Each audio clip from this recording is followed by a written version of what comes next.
चलिए देखते हैं हम कल से आगे, मतलब पिछला जो क्लास पढ़े होंगे,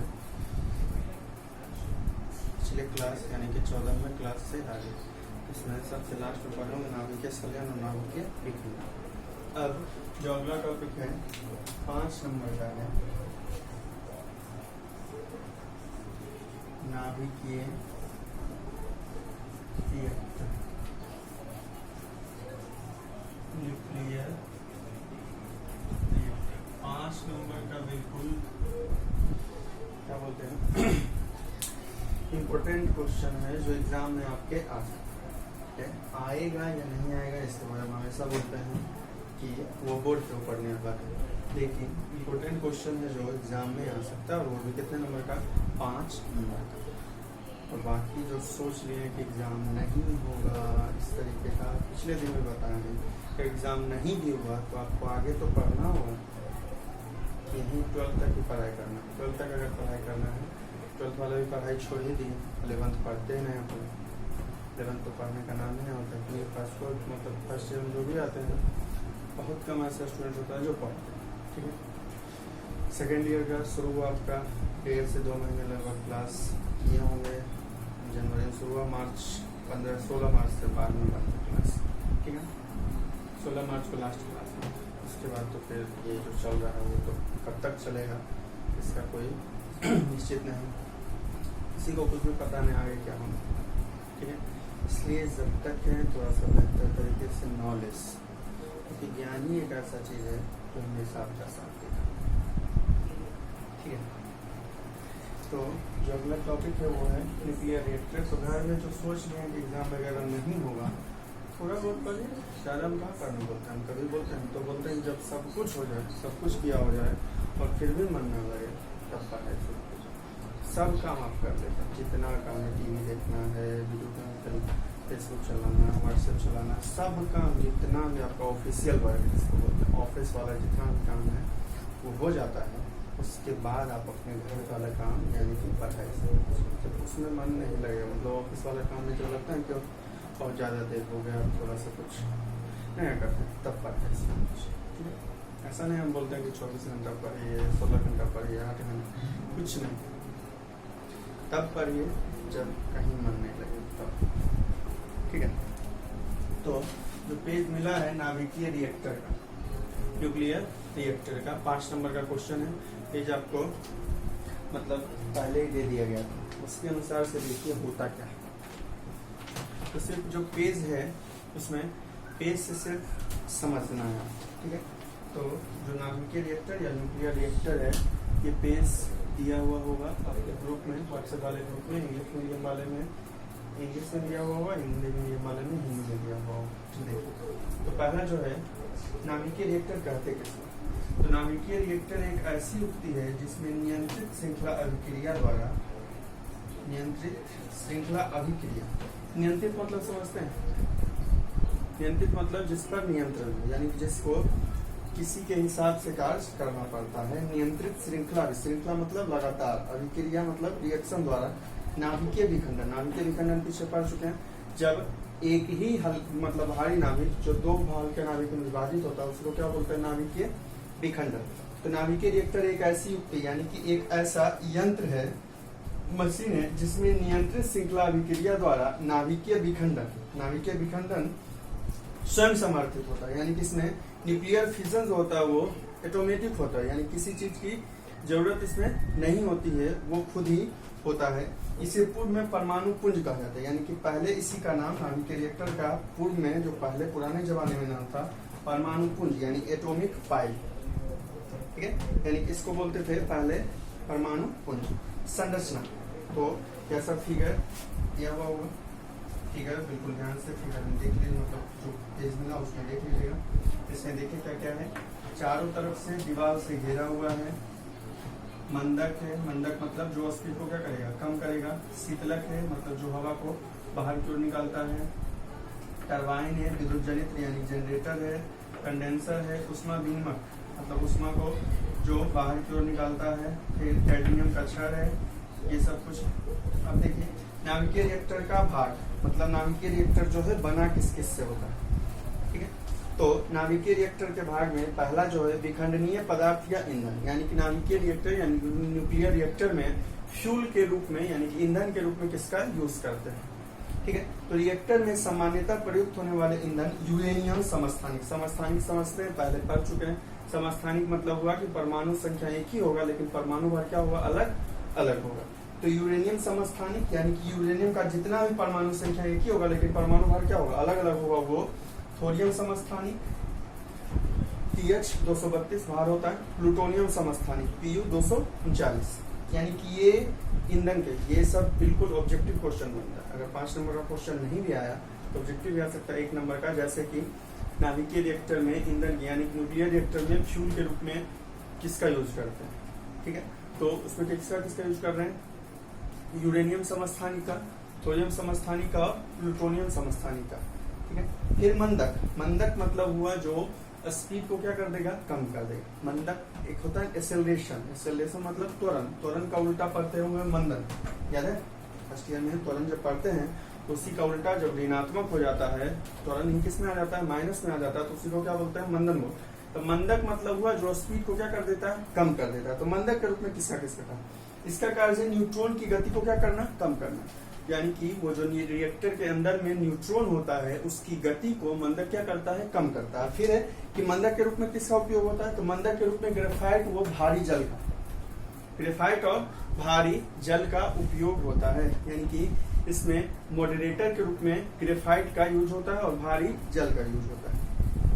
ठीक है, ये भी क्वेश्चन ऑब्जेक्टिव बन सकता है कि नाभिकीय रिएक्टर में मंदक के रूप में किसका यूज होता है, तो क्या होता है, ग्रेफाइट और भारी जल का। फिर अगला नियंत्रक पदार्थ, मतलब जो कंट्रोल करेगा, जो नियंत्रित करेगा।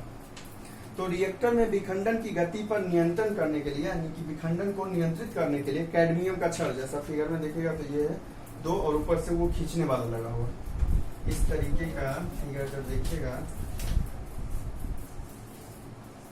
तो ये बगल में ये और ऊपर से ये बना हुआ है, ये जो है वो खींच के, यानी कि बाहर की ओर जब खींचना होगा तो बाहर कर लेंगे और जब धकेलना होगा मतलब अंदर करना होगा क्या करेंगे, धकेल देंगे अंदर की तरफ। ठीक है, तो नियंत्रक पदार्थ रिएक्टर में विखंडन की गति को नियंत्रित, यानी कि विखंडन का जो गति होता है उसको नियंत्रित करने के लिए, यानी कि कम या ज्यादा करने के लिए किसका यूज करते हैं, कैडमियम के छड़ का।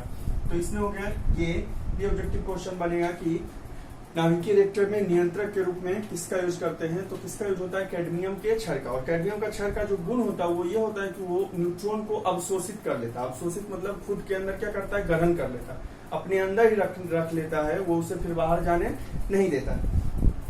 कैडमियम की छड़ें प्रयुक्त की जाती है। इन छड़ों के उपयोग से नाभिकीय विखंडन की प्रक्रिया में न्यूट्रॉन की संख्या को क्या किया जाता है, नियंत्रित किया जाता है। यानी कैडमियम का छड़ जो है वो नाभिकीय रिएक्टर में क्या करता है, न्यूट्रॉन की संख्या को ज्यादा कर सकता है या क्या कर सकता है, कम कर सकता है।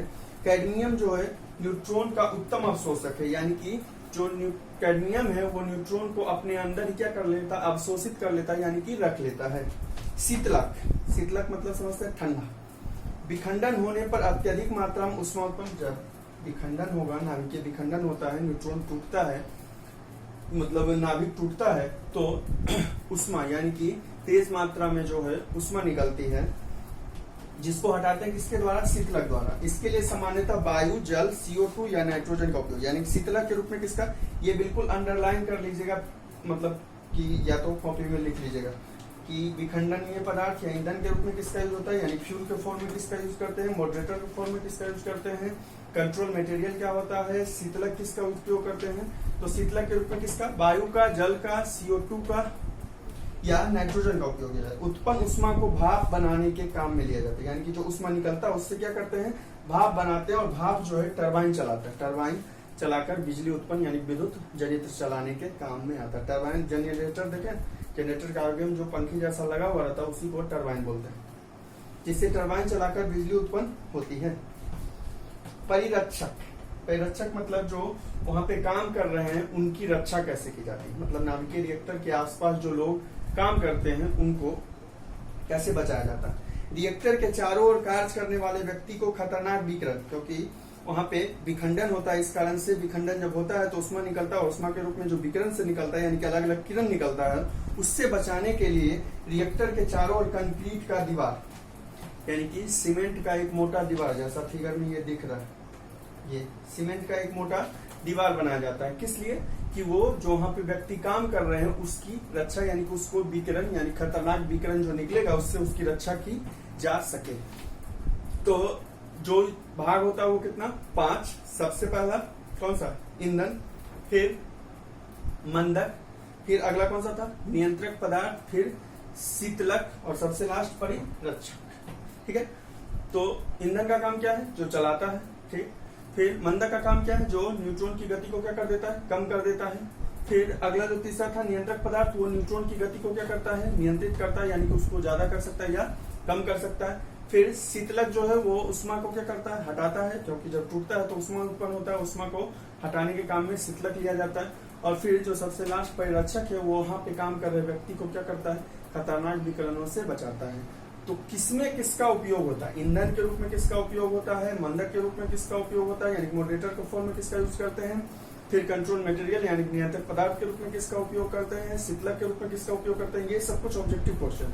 और अगर 5 नंबर का क्वेश्चन है तो पूरा लिखना, शुरू से जितना पेज, दोनों पेज में लिखा होगा। ये कार्य प्रणाली, वर्किंग, यानी कैसे वर्क करता है। इसे चलाने के लिए किसी बाहरी स्रोत की आवश्यकता नहीं होती, क्योंकि जब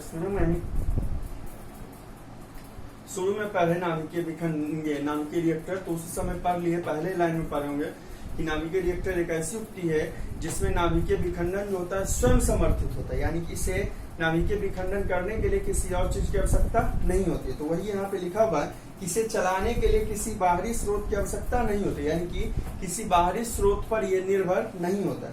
रिएक्टर में सदैव कुछ न्यूट्रॉन उपस्थित होते हैं, यानी कि वो जो नाभिकीय रिएक्टर होता है उसमें पहले से ही क्या होता है? कुछ न्यूट्रॉन होता है। अतः जब रिएक्टर को चलाना होता है तो कैडमियम के छड़ को बाहर खींच लेते हैं, यानी कि ये जो छड़ कैडमियम वाला लगा वो फिगर में देखिएगा, उसको क्या करते हैं? बाहर खींच लेते हैं। यानी जब नाभिकीय रिएक्टर को स्टार्ट करना होता है, चलाना होता है, तो ये कैडमियम वाला जो छड़, कैडमियम रॉड जो होता है उसको क्या करते हैं? आउटसाइड खींच लेते हैं, बाहर की ओर खींच लेते हैं। तब रिएक्टर में उपस्थित न्यूट्रॉन U-235 यानी यूरेनियम 235, यूरेनियम जिसका परमाणु भार कितना? 235 के नाभिक का विखंडन करने लगता है। यानी कि जैसे ही बाहर खींचते हैं तब रिएक्टर में जो पहले से न्यूट्रॉन है वो यूरेनियम 235 के क्या करने लगता है? विखंडन, यानी कि उसके नाभिक का विखंडन करने लगता है, जिससे अन्य तीव्रगामी न्यूट्रॉन उत्पन्न, यानी जैसे विखंडन होता है उसके कारण से क्या होता है? अन्य तेज गति से गतिशील न्यूट्रॉन फिर से उत्पन्न होने लगता है। यानी पहले से जो नाभिकीय रिएक्टर में न्यूट्रॉन है, जैसे ही छड़ को क्या करते हैं? खींचते हैं, तो छड़ को खींचने के कारण जो पहले से न्यूट्रॉन उपस्थित था वो उसके ईंधन यानी कि यूरेनियम 235 के नाभिक का क्या करने लगता है? विखंडन, यानी कि उसे तोड़ने लगता है। और जैसे ये विखंडन स्टार्ट होता है तो अन्य तीव्रगामी न्यूट्रॉन यानी कि कुछ और विखंडन के कारण जो न्यूट्रॉन उत्पन्न होता है वो तीव्रगामी यानी कि तेज गति से गतिशील न्यूट्रॉन उत्पन्न होता है। न्यूट्रॉन बार बार मंदक से टकराते हैं, और जो न्यूट्रॉन है वो बार बार कहाँ चला जाता है? मंदक। मंदक क्या करता होगा? उसकी गति को कम कर देगा, ये लिखा हुआ। टकराते हैं जिससे न्यूट्रॉन की गति क्या हो जाती है? कम हो जाती है। इसके बाद ये सभी यूरेनियम 235 के नाभिक का विखंडन करने लगे, यानी कि गति जब कम हो जाता है उसके बाद पुनः ये यूरेनियम का समस्थानिक जो 235 जिसका भार है उसके नाभिक का क्या करने लगता है? विखंडन करने लगता है। इस प्रकार विखंडन की श्रृंखला पहले पढ़े कि यह श्रृंखला प्रतिक्रिया विक्रिया होता है, क्योंकि ये लगातार होता ही रहता है, ये रुकता नहीं है। श्रृंखला प्रतिक्रिया प्रारंभ हो जाती है न्यूट्रॉन की बढ़ती संख्या पर कैडमियम छड़ों को अंदर, यानी कि जब न्यूट्रॉन की संख्या क्या हो जाता है? बहुत ज्यादा हो जाता है, तो ये जो छड़ जिसको बाहर खींचे थे उसी को कहाँ कर देते हैं? अंदर कर देते हैं, जिससे कि न्यूट्रॉन की संख्या को क्या किया जा सकता है? नियंत्रित किया जा सकता है, जिससे कि अत्यधिक ऊर्जा उत्पन्न होने से विस्फोट ना हो सके। यानी कि न्यूट्रॉन की संख्या को नियंत्रित कर लेते हैं, क्योंकि न्यूट्रॉन की संख्या अगर नियंत्रित नहीं होगा तो आगे चल के जब बहुत अधिक न्यूट्रॉन हो जाएगा तो विस्फोट हो सकता है। इसका उपयोग यानी कि यूज, इसके द्वारा विद्युत शक्ति उत्पन्न यानी कि इलेक्ट्रिक पावर या पावर इलेक्ट्रिसिटी में इसका प्रोडक्शन होता है इसके द्वारा। इससे प्लूटोनियम का उत्पादन होता है। प्लूटोनियम Pu जिसका भार जो है वो कितना है? 239 से उसका उत्पादन होता है, जो परमाणु बम बनाने के काम, यानी कि नाभिकीय रिएक्टर जो है उससे किसका उत्पादन होता है? प्लूटोनियम का, जो परमाणु बम के बनाने काम आता है। फिर इससे रेडियो का समस्थानिक बनता है, जिसका उपयोग चिकित्सा क्षेत्र में, कृषि क्षेत्र में, जीव विज्ञान तथा वैज्ञानिक खोजों में किया जाता है। यानी कि रेडियो समस्थानिक बनता है, जिससे कि जिसका उपयोग जो है चिकित्सा क्षेत्र में होता है, कृषि क्षेत्र में होता है, जीव विज्ञान के क्षेत्र में होता है, या वैज्ञानिक जो है अलग अलग खोज करने में इसका उपयोग करते हैं। तो ये था नाभिकीय रिएक्टर। 5 नंबर का क्वेश्चन, बिल्कुल सिर्फ पढ़ना, एक बार पढ़ लीजिएगा, फिगर बिल्कुल बनाना। तो वहाँ पे फिगर जो ये पेज में बना हुआ ये फिगर बनाना, फिगर 1 नंबर का क्वेश्चन होगा, बाकी जो पूरा लिखिएगा वो 4 नंबर का क्वेश्चन। ठीक है, तो फिगर लिखना मतलब फिगर बिल्कुल ध्यान से देख लीजिए कैसे क्या है वो, और फिर पूरा लिखना है। और ये 5 नंबर का क्वेश्चन है। अगर क्वेश्चन बैंक होगा आपके पास तो देखिएगा, पहले ये कई बार आ चुका है क्वेश्चन कि नाभिकीय रिएक्टर क्या है। ठीक है, कुछ नहीं, मतलब बहुत ही आसान है, सिर्फ पढ़ना है इसमें। ठीक है, पढ़ लीजिएगा, सब कुछ याद हो जाएगा। इसके आगे जो आज वाला पेज था, ठीक है, अगला जो टॉपिक है ये था नाभिकीय रिएक्टर। 5 नंबर का क्वेश्चन, बार बार बोल रहे हैं, इसको बहुत ध्यान से पढ़ लीजिएगा। अगर एग्जाम हुआ तो आ सकता है, इम्पोर्टेंट क्वेश्चन है, आएगा ही ये बिल्कुल कंफर्म नहीं, लेकिन आ सकता है। ठीक है, अब जो है अगला टॉपिक जो है वो है प्रतिरोधकता और चालकता के आधार पर ठोसों का वर्गीकरण। Classification of solids on the basis of conductivity और रेसिस्टिविटी, यानी कि चालकता या प्रतिरोधकता के आधार पर ठोस का वर्गीकरण। प्रतिरोधकता और चालकता पढ़ना है दूसरे चैप्टर में विद्युत धारा में, जो अभी आप नहीं पढ़े। अभी फिलहाल इतना समझिए कि जो विद्युत धारा को साथ यानी कि चलने में जो है सहायता करता है वो पूरा वो गुण चालकता कहलाता है, और जो विद्युत धारा के प्रभाव को क्या करता है, विरोध करता है, यानी कि उससे चलने में क्या करता है, कठिनाई उत्पन्न करता है, वो प्रतिरोधकता कहलाता है। ठीक है, चालकता प्रतिरोधकता का अगर मात्रक याद होगा, फर्स्ट ईयर में पढ़े होंगे या 10th में भी पढ़े होंगे, तो इसका मात्रक होता है ओम मीटर। बाकी इसका डिटेल से पढ़ना है, प्रतिरोधकता और चालकता दूसरे चैप्टर विद्युत धारा। तो इसका जो मात्रक होता है वो होता है ओम मीटर, और इसका मात्रक होता है साइमन प्रति मीटर। साइमन प्रति मीटर चालकता का जो मात्रक होता है साइमन प्रति मीटर, या इसी को बोल सकते हैं ये प्रति ओम प्रति मीटर, क्योंकि ये नीचे में ये दोनों एक दूसरे का बिल्कुल उल्टा होता है। चालकता और प्रतिरोधकता जो होता है वो एक दूसरे का बिल्कुल क्या होता है, उल्टा होता है। ठीक है, तो ओम मीटर है, इसी का 1/ओम, तो ओम माइनस हो जाएगा, मीटर भी माइनस, या ये नाम बोल के इसी का एक मान है कौन सा, साइमन प्रति मीटर। ठीक है, तो प्रतिरोधकता या चालकता के आधार पर ठोस जो होता है वो 3 प्रकार का होता है। ठोस जो यानी सॉलिड जो होता है वो कितने टाइप का होता है, 3 टाइप का होता है। अभी तक ऐसे पहले जब पढ़े होंगे तो सिर्फ 2 ही तरीके का पढ़े, एक चालक और एक कुचालक। ठीक है, चालक मतलब कंडक्टर और कुचालक मतलब इंसुलेटर। लेकिन प्रतिरोधकता और चालकता के आधार पर 3 प्रकार का होता है, चालक, कुचालक और एक अर्धचालक। चालक, कुचालक और एक अर्धचालक। तो चालक जो होता है उसकी प्रतिरोधकता सबसे ज्यादा, चालक का प्रतिरोधकता क्या होता है, सबसे ज्यादा होता है। तब ये चालकता सबसे ज्यादा होता है, तो बताए प्रतिरोधकता क्या होगा, सबसे कम, क्योंकि ये दोनों एक दूसरे का उल्टा है। प्रतिरोधकता और चालकता दोनों एक दूसरे का क्या होता है, उल्टा होता है। इस कारण से प्रतिरोधकता जिसका ज्यादा उसका चालकता कम होगा, और चालकता जिसका ज्यादा उसका प्रतिरोधकता क्या होगा, कम होगा।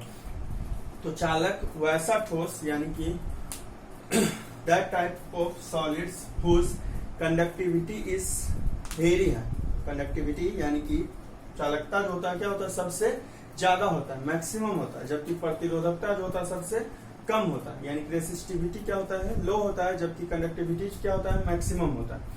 उसी ठोस को क्या बोलते हैं, चालक बोलते हैं। उसी ठोस को क्या बोलते हैं, चालक बोलते हैं। ठीक है, बाकी जो पेज में मिला होगा इसका जो चालकता होता है उसका जो रेंज होता है वो कितना होता है, 10 पे पावर 8 साइमन प्रति मीटर। यानी कि चालक का जो चालकता होता है उसका जो ऑर्डर होता है वो कितना होता है 10⁸ साइमन प्रति मीटर। तो प्रतिरोधकता कीजिएगा तो वही उल्टा हो जाएगा 10⁻8। अगर चालकता है प्लस में 10⁸, तो प्रतिरोधकता कितना हो जाएगा यही माइनस में, मतलब 1/10⁸ 10⁻8 हो जाएगा। ये नीचे में प्लस होगा तो ऊपर जा क्या हो जाएगा माइनस में हो जाएगा। ठीक है।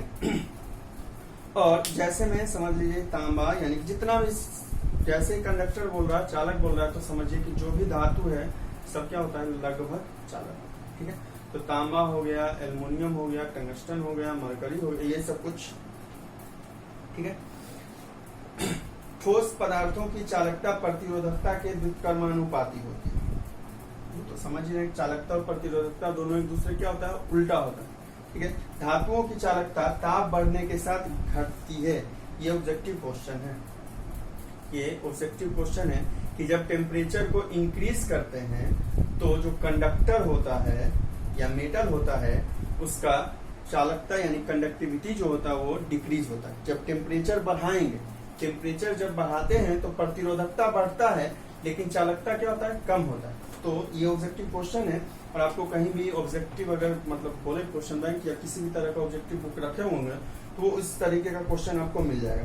तो ये बिल्कुल ध्यान से याद रखना है या अंडरलाइन कर लीजिएगा या कॉपी में कहीं पे लिख लीजिएगा कि धातुओं की चालकता जो होती है वो ताप बढ़ने के साथ क्या होती है घटती है। यानी कि टेम्परेचर अगर बढ़ा देंगे, ताप को बढ़ा देंगे तो चालकता क्या हो जाएगा कम हो जाएगा।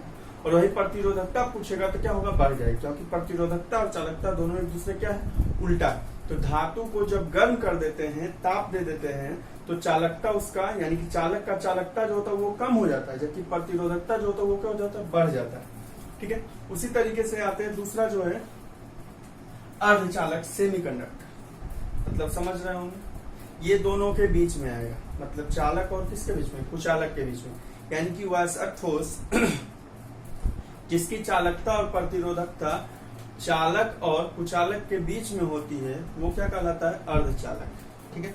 यानी कि जिसका कंडक्टर और इंसुलेटर के बिटवीन में कंडक्टिविटी और रेसिस्टिविटी आता है वो जो सॉलिड है वो क्या कहलाता है सेमी कंडक्टर। और मुख्य रूप से यानी कि सामान्य रूप से जो दो सेमी कंडक्टर यूज होता है वो होता है जर्मेनियम और कौन सा सिलिकॉन।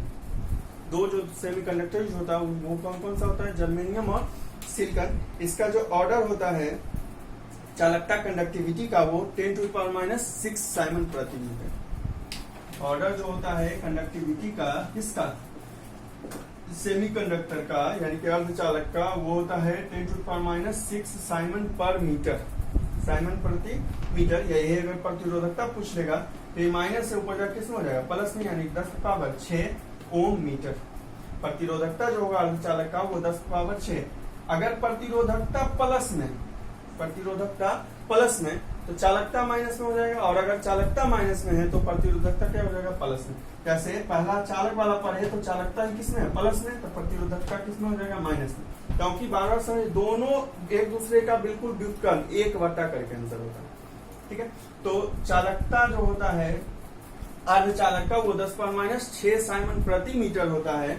इस कारण से इसका जब प्रतिरोधकता होगा तो 10⁶ और प्रतिरोधकता का मात्रक जो होता है वो ओम मीटर होता है। ठीक है। उदाहरण समझ लीजिए, दो सामान्यतः यूज होता है, एक जर्मेनियम और दूसरा कौन सा सिलिकॉन। अर्धचालकों की चालकता ताप बढ़ने के साथ बढ़ती है। अर्धचालक यानी सेमीकंडक्टर जो है जब टेम्परेचर इंक्रीज करते हैं तो उसका चालकता जो होता है वो क्या होता है बढ़ता है। जबकि अभी पीछे जो पढ़े चालक में वो क्या होता है जब ताप बढ़ाते हैं तो चालकता क्या होता है घट जाता है, प्रतिरोधकता बढ़ता है। लेकिन अर्धचालक में बिल्कुल सेम हो रहा है, अगर ताप बढ़ाएंगे तो चालकता भी क्या होगा बढ़ जाएगा। ये बिल्कुल ऑब्जेक्टिव कि चालक में ताप बढ़ाएंगे तब क्या होगा चालकता का, अर्धचालक में ताप बढ़ाएंगे तब क्या होगा। तो चालक में जब ताप बढ़ाएंगे तो चालकता कम हो जाएगा, व्युत्क्रम होता है। जबकि अर्धचालक में जब ताप बढ़ाएंगे तो चालकता भी क्या होगा बढ़ेगा। और परम शून्य ताप पर यानी कि 0 केल्विन, परम शून्य ताप बोलते हैं एब्सोल्यूट जीरो, यानी कि 0 केल्विन जिसको बोलते हैं, उस पर जो अर्धचालक यानी कि सेमीकंडक्टर होता है वो बिहेव करता है बिल्कुल इंसुलेटर की तरह। यानी 0 केल्विन पर जो अर्धचालक होता है वो क्या होता है, ये अर्धचालक जो होता है वो बिल्कुल कुचालक की तरह व्यवहार करता है। अब आते हैं तीसरा, कुचालक या अचालक, जिसको इंसुलेटर बोलते हैं। तो चालकता इसका लगभग शून्य, यानी कि इसमें विद्युत धारा का प्रवाह बिल्कुल भी नहीं होता है। चालकता इसका लगभग कितना होता है, शून्य होता है। और प्रतिरोधकता 1/0 यानी कितना हो जाएगा, अनंत। यानी कि इसका प्रतिरोधकता सबसे ज्यादा होता है, जबकि चालकता क्या होता है, सबसे कम होता है। तो कुचालक जो होता है उसकी प्रतिरोधकता सबसे अधिक होती है, जबकि चालकता जो होती है वो सबसे कम होती है। यानी कि इंसुलेटर जो है उसका कंडक्टिविटी जो होता है वो मिनिमम यानी कि 0 के इक्वल होता है, लगभग 0 के इक्वल होता है, ठीक है। जबकि उसका जो रेसिस्टिविटी होता है वो इन्फिनाइट यानी कि सबसे ज्यादा होता है। और इसके कुचालकों की चालकता जो होती है वो होता है 10⁻8 से 10⁻17 तक, 10⁻8 से 10⁻17 साइमन प्रति मीटर। यानी कि इसका जो ऑर्डर है कंडक्टिविटी का वो है 10⁻8 साइमन पर मीटर से 10⁻17 साइमन पर मीटर, ठीक है। जैसे में हो गया, कोई भी ले लीजिए, लकड़ी, ईंटा, पत्थर, कुछ भी वैसा जिसमें विद्युत धारा प्रवाहित नहीं कर सकते, ठीक है। अब देखिए energy band. Energy band, energy band किसको कहते हैं, ठोस के क्रिस्टल में परमाणु समूहबद्ध यानी कि एक साथ, जो एटम एक साथ रहता है, ग्रुप में रहता है, उनके ऊर्जा स्तर यानी उनका जो अलग अलग ऊर्जा स्तर होता है उनके बीच अंतर, जो ठोस क्रिस्टल में जो अलग अलग परमाणु होता है, समूहबद्ध होता है, उस परमाणु का जो अलग अलग क्या होता है, ऊर्जा होता है, उनके बीच जो अंतर होता है, उनके ऊर्जा के बीच जो अंतर होता है, जिसके कारण उनके बीच आकर्षण होता है, और वो जो आकर्षण से बैंड बनता है उसी बैंड को बोलते हैं ऊर्जा बैंड, ठीक है।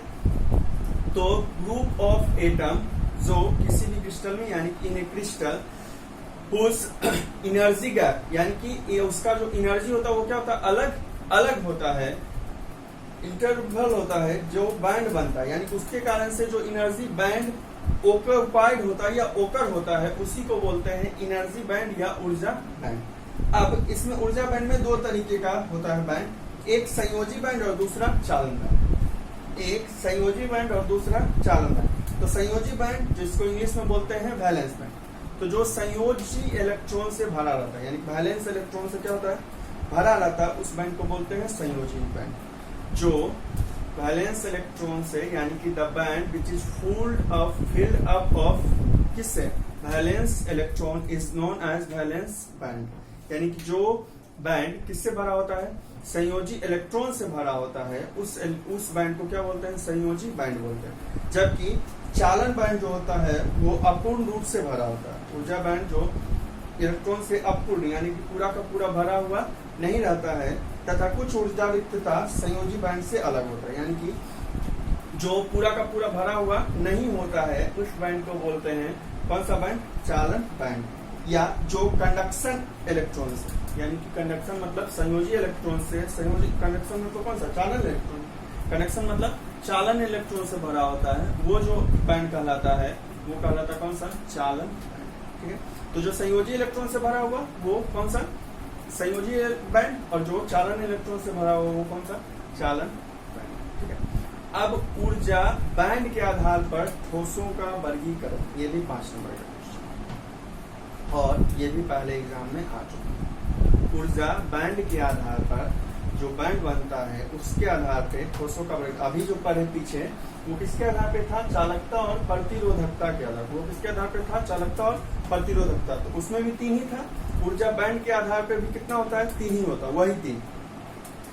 कौन कौन सा, चालक कंडक्टर, दूसरा अर्धचालक मतलब सेमीकंडक्टर, और तीसरा कुचालक मतलब कौन सा, इंसुलेटर। अब जिसमें जो दोनों बैंड, वैलेंस बैंड और कंडक्शन बैंड एक दूसरे से ओवरलैप होता है, देखिए फिगर से बिल्कुल समझ जाएगा, उसके बाद फिर पेज पढ़ के बता देंगे।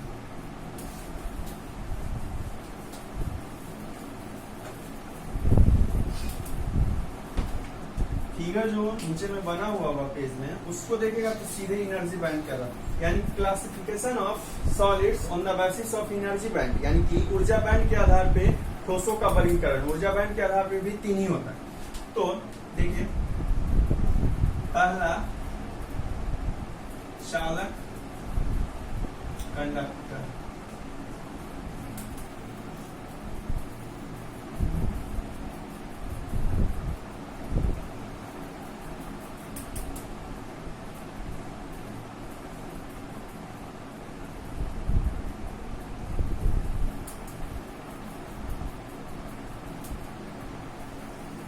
देखिए मान लेते हैं ऊपर वाला जो है वो संयोजी बैंड, ऊपर में हमेशा संयोजी बैंड होगा और नीचे में कंडक्शन बैंड, मतलब ऊपर में संयोजी बैंड, वैलेंस बैंड और नीचे में चालन बैंड। अब ये दोनों जो एक दूसरे पर है, मतलब दोनों के बीच में कोई जगह नहीं, ओवरलैप है। ये वैलेंस बैंड जो है यहाँ तक आ रहा है और कंडक्शन बैंड जो है वो यहाँ तक, यानी कि ये जो इतना दूर भाग हुआ ये दोनों ने एक दूसरे के ऊपर, मतलब वैलेंस है किसके ऊपर, कंडक्शन के ऊपर, या कंडक्शन है किसके ऊपर, वैलेंस के ऊपर। मतलब संयोजी बैंड है चालन बैंड के ऊपर या चालन बैंड है किसके ऊपर, संयोजी बैंड के ऊपर, यानी कि दोनों के बीच में कोई गैप नहीं है, दोनों एक दूसरे के ऊपर है। मतलब ये है और इस तरीके का समझे, ये इसके ऊपर, ये जो इतना दूर आएगा वो दोनों में आ जाएगा। ये जो इतना दूर आ रहा है ये वैलेंस बैंड में भी आ रहा है, किसमें, कंडक्शन बैंड। ओवर लैप्ड, अतिव्यापित, ठीक है। तो जिसमें दोनों के बीच कोई भी एनर्जी गैप नहीं होता, यानी कि दोनों एक दूसरे के ऊपर क्या होता है, ओवरलैप्ड, यानी कि एक दूसरे के ऊपर अतिव्यापित होता है, उस को बोलते हैं कौन सा, कंडक्टर। यानी कि इसके बीच जो एनर्जी गैप होता है, एनर्जी गैप जो होता है वो कितना होता है, 0। यानी कि इन दोनों के बीच, क्योंकि दोनों एक दूसरे के ऊपर है, दोनों के बीच में कोई जगह नहीं है, यानी कि एनर्जी गैप जो होता है वो कितना होता है, 0 होता है, ठीक है। दूसरा जो सेमी कंडक्टर है, अर्ध चालक, सिर्फ फिगर से समझा रहे हैं, बाकी फिर पेज वाला भी बताते हैं। इसमें क्या हुआ, एक छोटा सा अंतराल, ये देखिए वैलेंस बैंड ऊपर वाला, संयोजी बैंड, और वैलेंस मतलब संयोजी, और ये होगा कौन सा, कंडक्शन मतलब चालन। इनके बीच जो ये बीच वाला जगह है, ये दोनों के बीच में जगह, और ये जो दोनों के बीच में एनर्जी गैप होता है वो 3 इलेक्ट्रॉन वोल्ट से क्या होता है, छोटा होता है, 3 इलेक्ट्रॉन वोल्ट से छोटा होता है। अब उस तरफ तो ये जो एनर्जी गैप, ये दोनों, इसमें दोनों एक दूसरे के ऊपर था, इस दोनों के बीच में देखे तो थोड़ा सा है जगह बचा हुआ, दोनों के बीच में जगह है, तो ये जो गैप होता है वो कितने इलेक्ट्रॉन वोल्ट का होता है, 3 इलेक्ट्रॉन वोल्ट से कम का होता है, ठीक है। और तीसरा जो कुचालक या इंसुलेटर बोलते हैं, फिगर से आप सीधे समझ सकते हैं ये बैंड वाला, फिर से ये ऊपर में वैलेंस बैंड, और इसमें जो एनर्जी गैप होगा वो बहुत बड़ा होगा, यानी कि दूर जो होगा, डिस्टेंस जो होगा वो दोनों के बीच में ज्यादा होगा, कंडक्शन। और इसमें जो एनर्जी गैप होता है उसमें 3 से छोटा होता है, और इसमें 3 इलेक्ट्रॉन वोल्ट से क्या होता है, बड़ा, 3 इलेक्ट्रॉन वोल्ट से बड़ा। तो इस तरीके से समझ सकते हैं, जिसमें संयोजी बैंड और चालन बैंड के बीच में बिल्कुल जगह नहीं होता है, दोनों एक दूसरे के ऊपर होता है, वो होता कौन सा, चालक। जिसमें दोनों के बीच में थोड़ा सा जगह होता है वो होता कौन सा, अर्धचालक, और जिसमें ज्यादा जगह होता है वो होता कौन सा, कुचालक, ठीक है। अब इसी को जो पेज में है उसके आधार पर पढ़ लेते हैं क्या लिखा हुआ। चालक वैसे ठोस जिनमें संयोजी बैंड एवं चालन बैंड एक दूसरे पर अतिव्यापित, यानी कि ओवरलैप्ड होते हैं, अर्थात वैसे ठोस जिसमें कोई ऊर्जा अंतराल, यानी कि एनर्जी गैप जो होता है वो कितना होता है, 0 होता है। उस टाइप का जो सॉलिड होता है उसको क्या बोलते हैं, कंडक्टर यानी कि चालक। चालक वैसे ठोस पदार्थ हैं जिनमें ऊर्जा का अतिव्यापित भाग के इलेक्ट्रॉन चालन बैंड कहलाते हैं, यानी कि ये जो अतिव्यापित है इसको बोलते हैं कंडक्शन इलेक्ट्रॉन। चालकों में चालक इलेक्ट्रॉन की संख्या अत्यधिक होती है, क्योंकि चालक जो होता है वो विद्युत धारा को क्या करता है, प्रवाहित करता है, इस कारण से इसमें चालन इलेक्ट्रॉन की संख्या यानी कंडक्शन इलेक्ट्रॉन की संख्या जो होती है वो क्या होती है, सबसे अधिक होती है, ठीक है। एनर्जी गैप जो होता है कंडक्टर में वो कितना होता है, 0 होता है। अब दूसरा जब सेमी कंडक्टर पढ़ेंगे तो सेमी कंडक्टर यानी कि अर्धचालक कहते हैं वैसे ठोस जिनमें संयोजी बैंड एवं चालन बैंड एक दूसरे से अलग लेकिन अत्यल्प, यानी कि छोटे से दूरी पर, जिसमें दोनों संयोजी बैंड और चालन बैंड एक दूसरे से क्या होता है, किसी निश्चित छोटे से दूरी पर स्थित होता है, वैसे मतलब ठोस को क्या कहते हैं, अर्धचालक कहते हैं। यानी जिसमें थोड़ा सा दूरी है, जिसमें बिल्कुल दूरी नहीं वो क्या चालक, जिसमें थोड़ा सा दूरी पर दोनों बैंड स्थित होता है उसको क्या बोलते हैं, अर्धचालक। अर्थात इनमें संयोजी बैंड एवं चालन बैंड के बीच एक सूक्ष्म ऊर्जा अंतर, दोनों के बीच ऊर्जा गैप है, ये एनर्जी गैप है, और एनर्जी गैप जो होता है वो 3 इलेक्ट्रॉन वोल्ट से क्या होता है, छोटा होता है। इसमें नोट दिया हुआ, 2 नोट है। एक सिलिकॉन का ऊर्जा अंतराल 1 इलेक्ट्रॉन वोल्ट होता है, सिलिकॉन का जो ऊर्जा अंतराल होता है वो 1 इलेक्ट्रॉन वोल्ट का होता है, जबकि जर्मेनियम का ऊर्जा यानी कि एनर्जी गैप जो जर्मेनियम का होता है वो 0.72 इलेक्ट्रॉन वोल्ट, ये नोट है, पॉइंट याद कर लीजिएगा। सिलिकॉन जो होता है वो 1 इलेक्ट्रॉन वोल्ट होता है और जर्मेनियम जो होता है वो 0.72। अब तीसरा पड़ता है कुचालक, जिसमें सबसे ज्यादा दूरी होगा, यानी कि संयोजी बैंड और चालन बैंड के बीच में जिसमें सबसे ज्यादा दूरी होता है, एनर्जी गैप सबसे ज्यादा होता है, वो क्या कहलाता है, कुचालक। वैसे ठोस जिनमें संयोजी बैंड इलेक्ट्रॉन पूर्ण रूप से भरे होते एवं चालन बैंड पूर्ण रूप से खाली होते हैं, कुचालक कहलाता है। कुचालक में संयोजी बैंड एवं चालन बैंड के बीच एक वर्जित ऊर्जा अंतराल होता है तथा दोनों एक दूसरे से अधिक दूरी, यानी जिसमें सबसे ज्यादा दूरी पर स्थित होता है उसको कुचालक बोलते हैं, और इसका एनर्जी गैप जो होता है वो 3 इलेक्ट्रॉन वोल्ट से क्या होता है, ज्यादा होता है। ठीक है, तो इस तरीके से पढ़े, जिसमें संयोजी बैंड और चालन बैंड के बीच में कोई डिस्टेंस नहीं, यानी कि दोनों एक दूसरे से अति व्यापित ओवरलैप होता है उसको क्या बोलते हैं, कंडक्टर। जिसमें दोनों के बीच एक स्मॉल एनर्जी गैप होता है, यानी छोटा सा ऊर्जा अंतराल होता है उसको क्या बोलते हैं, अर्धचालक। और जिसमें ऊर्जा अंतराल क्या होता है, सबसे ज्यादा होता है उसको क्या बोलते हैं, कुचालक। इस प्रकार से ऊर्जा बैंड के आधार पे पढ़ सकते हैं। और ये 5 नंबर का क्वेश्चन है। तो ऊर्जा बैंड है बिल्कुल आसान, तीनों, जिसमें अतिव्यापित है वो चालक हो गया, जिसमें थोड़ा सा दूरी पर है वो कौन सा, अर्धचालक, और जिसमें अधिक दूरी पर है वो कुचालक। ये भी 5 नंबर का क्वेश्चन है। ऊर्जा बैंड के आधार पे ठोसों का वर्गीकरण, और ये पहले एग्जाम में आ चुका होगा, क्वेश्चन बैंक वगैरह अगर होगा आपके पास तो देख लीजिएगा, वो क्वेश्चन मिल जाएगा।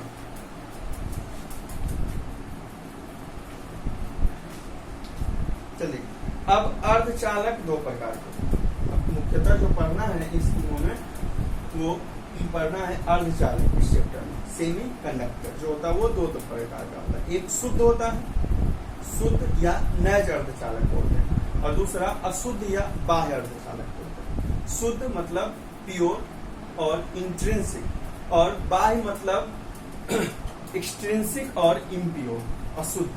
ठीक है, तो अर्धचालक जो होता है वो कितने प्रकार का, 2 प्रकार का। तो जो शुद्ध अर्धचालक है वही क्या कहलाता है, नैज अर्धचालक, और जिसमें अशुद्धि मिला देते हैं, यानी जब शुद्ध अर्धचालक में अशुद्धि मिला देते हैं तो वो बन जाता है कौन सा, अशुद्ध या बाह्य अर्धचालक। तो जो शुद्ध है, जिसमें कोई भी अशुद्धि मिला हुआ नहीं है, उसको बोलते हैं प्योर सेमीकंडक्टर, यानी कि इंट्रिंसिक सेमीकंडक्टर। ठीक है, शुद्ध या नैज अर्धचालक। जबकि जिसमें इम्प्यूरिटी मिला देते हैं, यानी कि अशुद्धि मिला देते हैं, तब जब शुद्ध में ही क्या मिला देते हैं, इम्प्यूरिटी मिला देते हैं, तो वही क्या बन जाता है, अशुद्ध या बाह्य अर्धचालक, यानी कि एक्सट्रिंसिक और इम्प्योर। अब डोपिंग, ये भी क्वेश्चन 2 नंबर का मिल जाएगा आपको, कि डोपिंग किसको कहते हैं। तो जो नैज अर्धचालक यानी कि शुद्ध अर्धचालक, प्योर सेमीकंडक्टर है, उसमें जिस प्रोसेस के द्वारा हम इम्प्यूरिटी यानी कि अशुद्धि मिला देते हैं, यानी कि दैट प्रोसेस बाय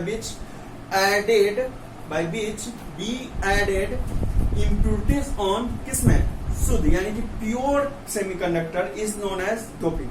यानी कि देखिए इसमें जो लिखा हुआ है, किसी नैज अर्धचालक में अशुद्धि मिलाने की प्रक्रिया क्या कहलाता है, डोपिंग कहलाता है। यानी कि जिसके द्वारा हम किसी शुद्ध अर्धचालक में क्या मिला देते हैं, अशुद्धि मिला देते हैं, इम्प्यूरिटी मिला देते हैं, उसी को क्या बोलते हैं, डोपिंग बोलते हैं। डोपिंग करने का जो विधि है, प्रोसेस है, पहला है नैज अर्धचालक को अशुद्धि परमाणु युक्त वातावरण में गर्म करके, यानी कि वैसे किसी वातावरण में गर्म करना है शुद्ध अर्धचालक को जो अशुद्ध हो, यानी कि वातावरण वैसा रहना है जहाँ पे क्या हो, अशुद्धि हो, अशुद्धि वातावरण युक्त में शुद्ध अर्धचालक को गर्म करना है, और वहाँ पे अशुद्ध रसायन को उसमें क्या कर देते हैं, मिला देते हैं। डोपिंग का जो पहला तरीका है वो ये है कि जहाँ पे इम्प्योर एटमॉस्फेयर होगा, यानी कि वातावरण जो होगा वो स्वच्छ नहीं होगा, वहाँ पे शुद्ध अर्धचालक को गर्म करते हैं और उसमें अशुद्धि रसायन को क्या करते हैं, मिला देते हैं। दूसरा है नैज अर्धचालक, यानी कि शुद्ध अर्धचालक पर बॉम्बार्डिंग द्वारा भी अशुद्धि परमाणु को मिलाया जा सकता है।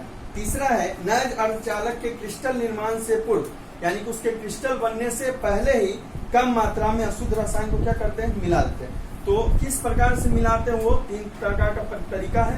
ऐसे मुख्यतः जो क्वेश्चन है वो ये है कि डोपिंग क्या है। तो डोपिंग वह प्रोसेस है, यानी कि वह प्रक्रिया है जिसमें हम शुद्ध अर्धचालक में किसको मिला देते हैं, अशुद्धि को मिला देते हैं, वही क्या कहलाता है, डोपिंग।